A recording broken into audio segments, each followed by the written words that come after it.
안녕하세요. 가치아입니다. 5월 18일 월요일 국내 시장이 마감되었습니다. 자, 오늘 코스피는 결과적으로 0.3%의 빨간불이 들어왔지만 사실상 오늘은 크게 하락했던 하루였던 것 같습니다. 삼성과 하이닉스로 수급이 쏠렸던 것이지 전체적인 시장 흐름은 많이 좋지 못했습니다. 그래서 오늘은 월요일부터 변동성이 굉장히 크게 나왔었고요. 또 코스닥도 마찬가지로 오늘 1.6% 급락이 나왔습니다. 어쨌든 코스닥은 수급 블랙홀이 없잖아요. 그렇다 보니 지수를 조금은 떠받칠 수 있는 그런 종목들이 없는 것 같고, 따라서 코스피와 달리 파란불로 마무리가 되었던 것 같습니다. 자, 그리고 코스피 상위 종목들을 보면 오늘은 전체적으로 반도체 관련주가 모두 빨간불이 들어왔고, 그 외에는 현대차 그룹주 이쪽의 흐름이 가장 좋지 못했던 것 같습니다. 지난주 말쯤에는 로봇 관련주의 흐름이 좋았었잖아요. 하지만 오늘만큼은 다시 한번 반도체가 시장을 주도하면서 관련 수급들이 이쪽으로 그대로 이동하지 않았나, 그렇게 볼 수 있었던 하루였습니다. 자, 그리고 코스닥. 의외로 코스닥은 반도체 관련 기업들 있죠. 이쪽은 또 빨간불로 마무리가 되었고요. 그 외에는 전체적으로 흐름이 많이 좋지 못했습니다. 그리고 코스피 수급을 보면 오늘도 외국인의 8거래일 연속으로 순매도가 이어지고 있고 4조 1천억 원의 순매도가 나왔습니다. 하지만 기관은 또 1조 원 이상의 순매수가 들어왔고, 그리고 코스닥.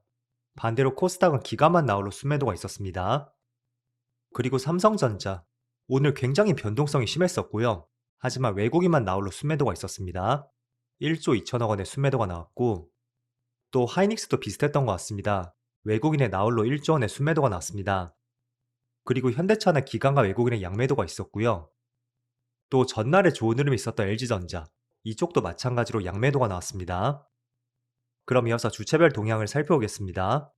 5월 18일 외국인이 가장 많이 매수한 종목은 삼성 SDI, 삼성전자 우선주, 주성 엔지니어링, 현대해상, 현대건설, 이렇게 순서대로 매수했고, 그리고 기관은 삼성전자, SK하이닉스, SK스퀘어, 삼성전기, DB하이텍. 기관은 전반적으로 반도체 관련주를 많이 주목을 했던 것 같습니다. 이어서 해외 증시를 보겠습니다.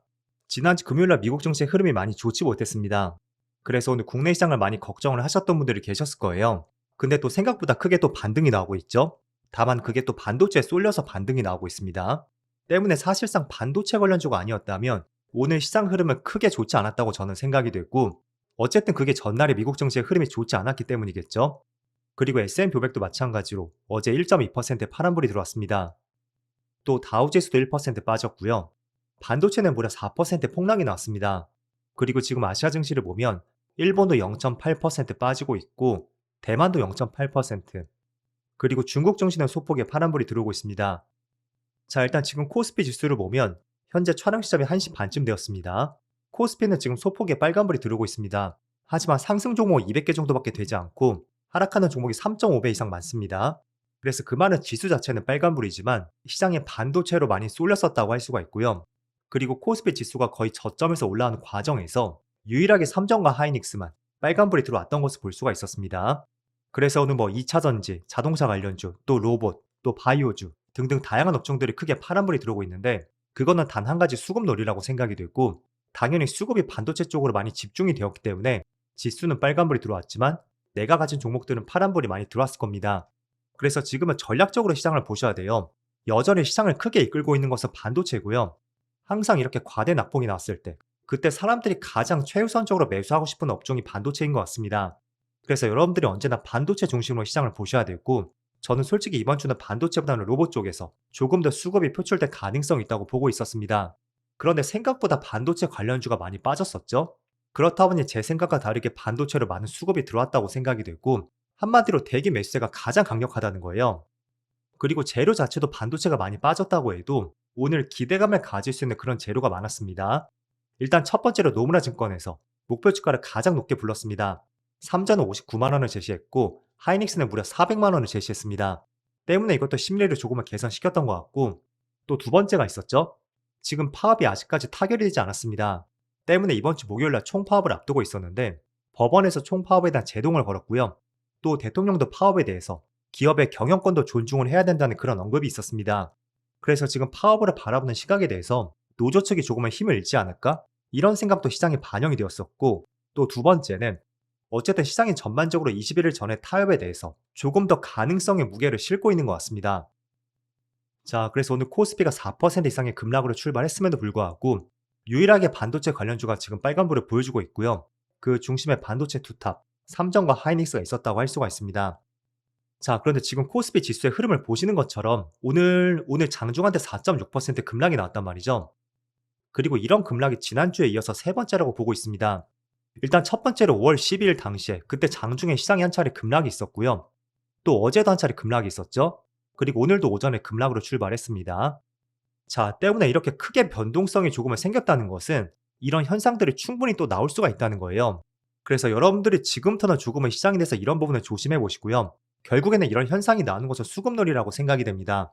지금 시장을 바라보는 많은 재료들이 있죠. 뭐 반도체는 파업 리스크도 있고 또 지난주에는 물가지수가 많이 올라온 것을 보셨을 겁니다. 그리고 미중 정상회담이 별다른 소득 없이 끝났다는 그런 내용도 있었고 일단은 많은 이벤트는 모두 종료가 되었습니다. 하지만 오히려 그런 측면이 시장을 조금 더 냉정하게 바라볼 수 있는 그런 재료가 되는 것 같습니다. 보셨겠지만 지난주에 많은 재료들이 있었죠? 그런데 전반적으로 금요일 시장은 좋지 못했지만 지난 한 주 동안의 시장, 저는 대체적으로 상승 추세였다고 생각이 됩니다. 아무리 물가지수가 크게 상승을 했고 그리고 또 국내 시장은 옵션 만기일이 있었고 또 여러 가지 실적 발표들이 있었습니다. 그럼에도 시장이 상승이 나왔던 것은 저는 미중 정상회담 기대감이 있었기 때문이라고 보고 있습니다. 어쨌든 지표 자체는 많이 좋지 않았음에도 불구하고 미중 간의 어떤 이러한 합의점이 나온다든지 그걸 통해서 조금은 전쟁을 빨리 끝낼 수 있다는 1차적으로 이런 시그널을 기대해 볼 수가 있었죠. 그리고 두 번째는 또 이거는 시장의 기대였다고 생각이 됩니다. 뭐 중국에 대한 첨단 반도체 기술의 통제가 조금은 완화된다든지 속도 조절에 대한 시장은 조금은 기대감을 가졌던 것 같습니다. 그런데 별다른 소득 없이 끝났다는 것은 그에 따른 실망 매물이 나왔을 가능성도 있고 또 차익 실현에 대한 욕구를 많이 자극시켰을 가능성도 있습니다. 그래서 그런 부분 때문에 시장이 조금은 하락을 방어했던 것이고요. 이 모든 이벤트가 끝났다는 측면에서 저는 오히려 이번 주의 시장 흐름이 더 중요하지 않을까라는 생각을 갖고 있습니다. 자, 그 근거가 바로 여기 있습니다. 지난주에는 미국의 국채금리가 많이 튀지 않았습니다. 물론 전반적으로 상승 추세였지만 그렇다고 4.5%를 넘기지 않았습니다. 하지만 지난주 금요일부터 오늘까지 국채금리가 갑작스럽게 급등을 한다는 것은 어쩌면 미국 시장도 단기적인 조정에 대해서 우리가 생각을 해볼 수 있는 그런 한 주가 될 것 같습니다. 그래서 이번 주는 미국 시장의 흐름, 또 선행적으로 미국의 10년물 국채금리의 변화에 대해서 한번 예의주시를 해보셨으면 좋겠고요. 지금은 국제유가보다는 국채금리가 저는 훨씬 중요하게 다가오는 것 같습니다. 자, 그리고 또 한 가지 말씀드릴 것은 이번 주 목요일 새벽이에요. 그리고 공교롭게도 파업 당일이죠. 이때 엔비디아의 실적 발표가 있습니다. 그런데 아시겠지만 최근에 엔비디아의 주가 흐름도 굉장히 좋았습니다. 오히려 주가 흐름이 굉장히 좋았다는 것이 그 근처에서 실적 발표를 한다는 것이 오히려 차익 매물의 빌미가 되지 않을까? 이런 생각도 해볼 수 있는 그런 시점인 것 같습니다. 자, 그래서 지금 시장에 8,000포인트를 내다보고 있고 그리고 아직 파업이 끝나지 않았지만 합의 가능성이 조금 더 긍정적으로 무게를 싣고 있는 것 같습니다. 그리고 뭐 삼성과 하이닉스의 목표 주가가 계속 올라가고 있죠. 그래서 물론 장기적으로 본다면 계속 상승할 가능성도 있습니다. 하지만 그렇다고 해도 우리가 이런 흔들림을 조금은 피할 필요는 있다고 생각이 들고 어쨌든 이런 생각과 계획이 먼저 전제를 깔고 있다면 지난 3월처럼 이렇게 시장이 흔들리는 과정에서도 조금 더 버틸 수 있는 근거가 생길 수가 있고 또 업종에 대한 이해가 충분히 들어갈 수가 있습니다. 그래서 저는 바라보는 시각이 단 한 가지예요. 항상 대장 업종을 공략하자. 이게 첫 번째 저의 생각이고 그 업종은 단연코 지금 반도체입니다. 하지만 반도체라고 해서 무작정 상승이 나오는 것은 아니겠죠. 너무 가파른 상승이 나왔다면 지금처럼 조정이 들어올 수도 있고 또 대외 변수로 인해서 이렇게 조정이 들어올 수도 있습니다. 그럼 그 시점에는 또 새롭게 떠오르는 업종들이 보일 겁니다. 뭐 지난 3월 당시에는 LRG 넥선을 중심으로 해서 방산 관련주가 대세였죠. 그러면 잠시 방산 관련주를 우리가 공략을 해볼 수도 있고요.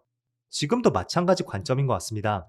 물론 오늘은 반도체 관련주가 다시 한번 크게 급등을 했지만 그래도 제주 반도체를 중심으로 해서 반도체 소재와 부품 기업들의 흐름도 굉장히 좋았습니다. 때문에 삼성과 하이닉스가 조금은 부담스럽다면 코스닥 내에 있는 반도체 소재 기업들 또는 부품 기업들 이런 기업들을 공략을 해볼 수도 있고 또 제가 지난주에 말씀드렸던 것처럼 오늘은 로봇 관련주가 조금은 조정이 들어오고 있지만 그래도 전반적으로 지수보다는 흐름 자체는 좋습니다. 지금 코스피는 11선이 깨져 있죠. 자, 하지만 로봇 관련주들 대표적으로 현대차는 11선이 깨지지 않고 5일선과 11선 중간에 위치해 있습니다. 그리고 반도체도 마찬가지로 11선과는 이격이 많이 벌어져 있습니다. 그래서 여전히 지수보다는 흐름 자체는 양호한 것 같고 반드시 여러분들이 보유한 종목에 대해서 지금 코스피와 비교해서 어느 높이에 있는지 이런 부분을 반드시 한번 체크해 보시면 좋을 것 같습니다. 자, 그럼 이번 주에 출발은 그렇게 썩 좋지 않았던 것 같습니다. 물론 여러분들이 반도체를 보유했다면 굉장히 긍정적이었던 하루가 되었을 것 같은데 아무튼 이번 주는 조금 어려움이 있을 것 같아요. 다들 계획과 대응들을 잘 세워보시고요. 부디 제 생각과 다르게 더 맑은 시장이 될 수 있는 그런 한 주가 되기를 바라보겠습니다. 그럼 이번 주도 힘내서 화이팅 하시고요. 저는 내일 영상에서 다시 찾아뵙도록 하겠습니다. 모두 즐거운 저녁 되세요. 감사합니다.